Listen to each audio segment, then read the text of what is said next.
بسم الله الرحمن الرحیم. دلته کې چې کوم دی موږ سره د مختلف ډپارټمنټس نه خلک راغلي وو چې کوم د ګورنمنټ سایډ نو یا پرایویټ سایډ نو هغوی ټول راغلي وو. لیکن موږ سره چې کوم زموږ ټرانسجنډر وروڼه دي یا خویندې دي هغوی هم راغلي وي ټول فیمیل. لیکن موږ سره شرکت کو د پیمان چې کوم دی یو خپل یو قدم اغوستی د وومن امپاورمنټ. زه د هغوی په دې قدم باندې د چا خبره خوشقسمتي زموږ دا چې مطلب داسې یو ډپارټمنټ راغلی دی او د هغوی د ښځو په حقوق باندې اواز اوچت کړی دی. دلته کې زموږ په 400 کې موږ داسې ګورو چې سړی چې کوم دی خپلې ښځې بهر نه پرېږدي د کورونه یا چې په تعلیم باندې شي هغوی خپله هغوی ته تعلیم نه ورکړی کېږي. زه به یو خبره دا وکړم چې د یو سړي تعلیم چې کوم دی هغه د یو کس تعلیم دی، د یو کس ترقي ده. خو چې یو ښځه تاسو تعلیم وکړي هغه د پوره یو خاندان تعلیم دی، د یو پوره خاندان ترقي ده. زه به دغه ویل غواړم چې زمونږ په دې 400 کې چې کوم وروڼه دي یا کوم سړي دي هغوی خپلې ښځې کورونه بهر نه پرېږدي، نوکرو ته یې نه پرېږدي، تعلیم دپاره یې نه پرېږدي.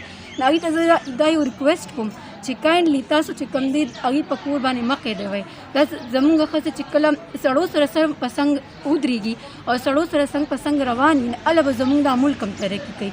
بل زه یو خبره به دا وکړم چې لکه کوم زمونږ ټرانسجنډر چې کوم وروڼه دي هغوی راغلي وو نو د هغوی دپاره به زه یو آواز وکړم چې دوی ته چې کوم دی لکه د دوی کارډ ته دوی چې زمونږ کارډ نه جوړېږي هغه هغې کې زمونږ ډېر زیاتې مسلې را روانې دي. داسې د دوی بیا صحت کارډ هم نه جوړېږي.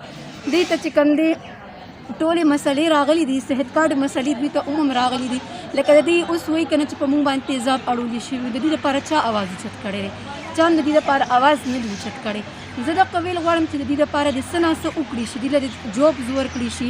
د دوی دپاره چې کوم دا هیلث کارډ چې کوم راغلی دی، عمران خان چې کوم دا هیلث کارډ راویستی چې هغه دوی ته پرووایډ کړي شي چې دوی خپل چې کم از کم کونور سني مور پلار خو هغوی اسم د کور نه دغه کړي، معاشره کې هغوی ته اسم هغه حقوق نه میلاویږي. زه هم چې کم از کم د دوی دپاره څه وکړي شي چې دوی خپل علاج یا خپل ځان چې کوم دی په خپله ساتلی شي.